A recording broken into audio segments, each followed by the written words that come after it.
Hi everyone. All right, so this is my final AL project, and I'll try to keep it as short as possible and still get through the information. I'm doing the Iditarod sled dog race, and hopefully use that as my adventure. That's kind of the issue in place. And for the AL principles, I think it'll be pretty evident when I go through these where they fit in, but starting off with issue in place. It's the Iditarod sled dog race in Alaska. It's There is a teacher on the trail program for the Iditarod, and my thoughts are ideally it would be me going there and spending a few weeks around the Iditarod and being at the checkpoints, being on the trail, and be the actual person to get the information back and send out the updates and all that stuff. But I think it could also be used for the teacher on the trail. There's one person who has to apply, and you can be the teacher on the trail for that year, and it'd be a good curriculum for them to use. They do have a website, but it's all text-based, and it's kind of tough to get through. My program has an intentional curriculum that is all set up to go, ready for any teacher in the world to step into and utilize with their students. So here's the home page. I'm using OpenClass, which I'm actually using for another class of mine that I'm teaching right now, and I really like it. It's in beta, so sometimes there's some issues, but actually pretty rare that there are. Sometimes like I can't log in, and I just wait 5 minutes and it's fine. But some of the great things is, especially for a project like Adventure Learning, where collaboration and interaction is important, OpenClass is seamless with Google Apps. So all my Google documents are right here. Those are my Google Docs. This is my calendar, my email. You can chat with people online. So it seamlessly works with Google Apps, which is great because I'm using those as part of this curriculum to have students collaborate with each other, have teachers and students collaborate, have teachers and teachers collaborate. So that's one way that I'm meeting that AL principle. And I'll show you the other ways I am as well. But just to take you through what this is, the course home here, this is the home page. One thing I don't like about OpenClass, but again it's in beta, is that you can't modify as much as I'd like to. I would like to have this a little more visually pleasing. That's the one down thing. I'd like to have more pictures here and things that kind of jump out from the home page, like, oh, that's pretty cool, or I like that. So, but it is what it is. Some of the great things that I like, though, on this home page is they have a course feed right here, very similar to like Twitter, Facebook, which students are very familiar with. So using that familiarity with some interaction is great. You can put up photos, videos, links. You can text in there, very similar to Facebook and Twitter. So I like that. In fact, my class that I'm using this with actually uses this quite a bit. So if something cool happens or somebody sees something pretty cool, they throw it up there. And as you go through it, just like you would on Facebook, if something looks interesting, you click on it. So that's great. It's better than going to a clunky forum, in my opinion. This is great. You can just put out anything you want. So and you can interact on it as well. On the articles, this is an RSS feed, which is great. I've uploaded the Iditarod page, so as the race was going on, you're getting pretty much real-time updates on how the race was going. So two great things to interact with, both with the program, but also with each other. And again, going back to the entire community of experts interacting with students and teachers, with each other, same thing with teachers and students. I think this kind of affords that opportunity. So, okay, going to, let's see here, course home then, we've done that. The intro is just a couple of videos to introduce you to the Iditarod. They're embedded. You can watch those, and for students who don't know anything about it, it gives you some information about it in an interesting way. Okay, so my idea for this, the curriculum is based around physical education and health education. My idea is that you are following the race before, during, and after, and you are basically taking part in the race at the same time that they are. So when the mushers and the dogs are training, you're going through training. When they're racing, you're racing. Now, obviously, you're probably not going to be on a sled, which you could if you wanted, but you are going to choose some activities that you can do in place of a musher being on a sled for 8 hours. You can scale that to say, for every 50 miles they travel, I'm going to run 2 miles, or for every hour they're on the trail, I'm going to do 5 minutes of playing basketball. So you can choose whatever you want, but you're going to follow the race and be active just like they are. So that's kind of a general idea. So that's what the training modules are. There we go. So starting with training. So every student, and this could be around the world, what they're going to do is pick a sled dog team. This one down here, this module down here, is to choose your team.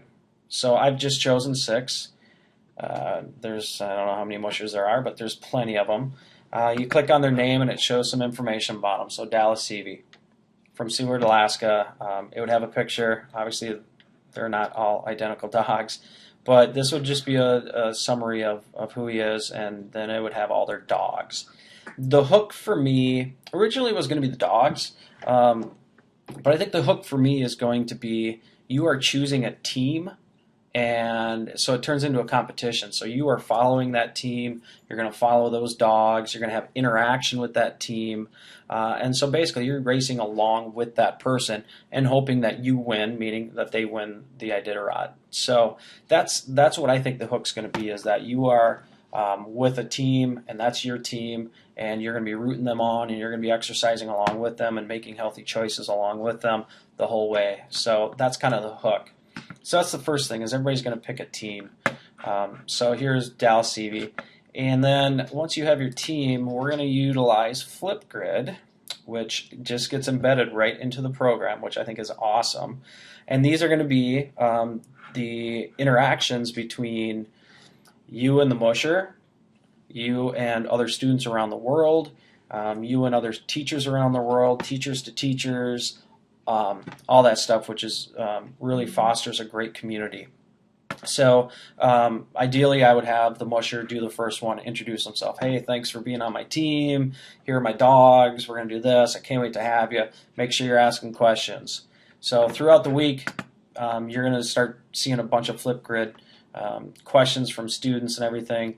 And then at every checkpoint, I'm going to do, by the way, this is in an ideal world, something I want to work towards, but at every checkpoint, you would have the musher do a quick Flipgrid, like, I'm in Wasilla, I had a great time, I had to drop a dog, but he's sent off to Anchorage, he's going to be fine.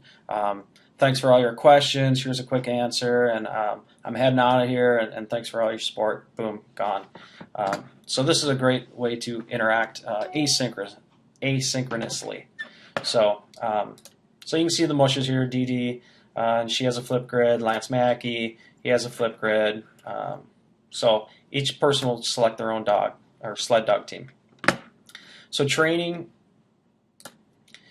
So this is going to be a month-long curriculum, and the first 3 weeks are going to be training, building up to the race, and then the last 10 days are going to be racing along with the Iditarod. For each module, I've broken it down into 3 parts: a cognitive lesson, a psychomotor lesson, and an affective lesson. I want to have all 3 of those in every lesson you do.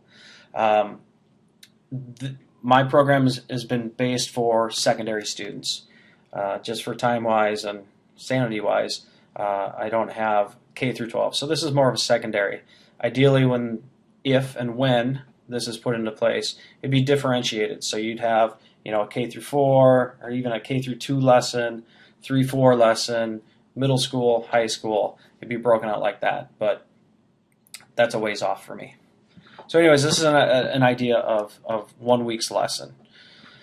Having your students do this. So I'm not going to go through this specifically because this video is going to get long, but it gives you an idea. There's usually a video introduction. There's kind of a topic for each of these training weeks, and along with it, the students are choosing their activities that they're building up to the race, and their activities are all going to be different. Somebody could be jogging, somebody could be biking, somebody could be playing basketball, somebody could be whatever, but it could be individualized for every single student, which I think is a great thing.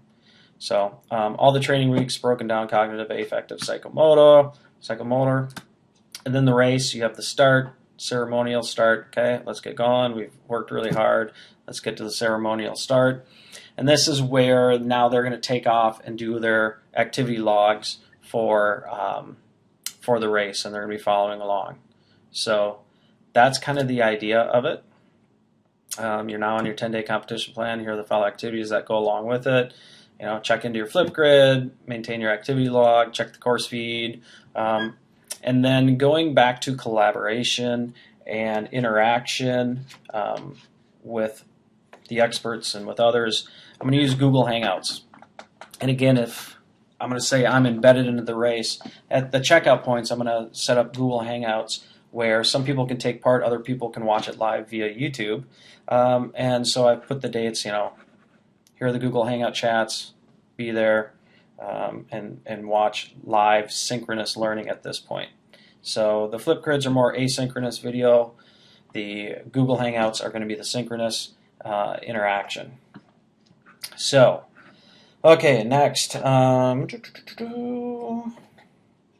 So that's kind of the idea of my curriculum. So it's an intentional curriculum that pretty much is all set up for somebody to take it and go. In fact, I'm going to have my student teachers next year use this. I'm going to have some volunteers give it a try and see what happens, and we'll work on it together to make it work for them. But just going back to collaborations, these are all my Google apps. So if you're on Jeff King's team, you have a Google Drive. So you click on that and it brings open, you know, here's your week 1 calorie counts. So everybody will be logging into that, and it's interaction, just, you know, a Google document. Everybody has access to it, and everybody can be on that. So this limitations, that's one that everybody has access to and everybody can add things to. It's an assignment that's in one of the modules. So going back to the AL principles, so the issue in place, obviously the Iditarod. I've shown some of the collaboration and the interaction. Obviously it's adventure-based. You're traveling 10 days in the some of the roughest terrain in the world. And it's authentic because we're going to have vets, we're going to have volunteers, we'll have the mushers themselves, both synchronously in Google Hangouts and asynchronously via Flipgrid, talking with each other. Obviously internet-driven, there's synced learning, there's an intentional curriculum, and there's plenty of media artifacts, both live and videos coming back. So I think all of that really puts together a pretty cool program. And like I said, I'm going to be using this next year. I'm going to ask for some volunteers to give it a try, and I'm actually really excited about that. Some things moving forward, things I need to do. First of all, I need to add to it and differentiate between levels. So I need to create one that would be towards elementary, one maybe towards middle school, and one maybe towards a high school. Right now it's just high school. So that's one big thing I would like to do. And then I also would like to match the NASB standards, which wouldn't be too hard. I could do that pretty easily, but I think that should be listed in there and shown that it is a strong curriculum based on the NASB standards, which are the national standards for phy ed and health. And then I'm hoping that OpenClass as a platform keeps progressing, because I really like the platform. I like the social interaction part of it. I like the Google Apps being embedded with it. It's easier than Moodle. It's easier than a lot of the other things I've done. The only thing is it's not as visually pleasing as I would like. So hopefully as they continue through the beta and put this out, that they make some positive changes. I think that's it. Awesome class. I'm so happy that I was able to spend time doing this, because I'm actually going to be using it, and I think that's the greatest thing that comes out of a class. So thanks, everyone. Have a great summer.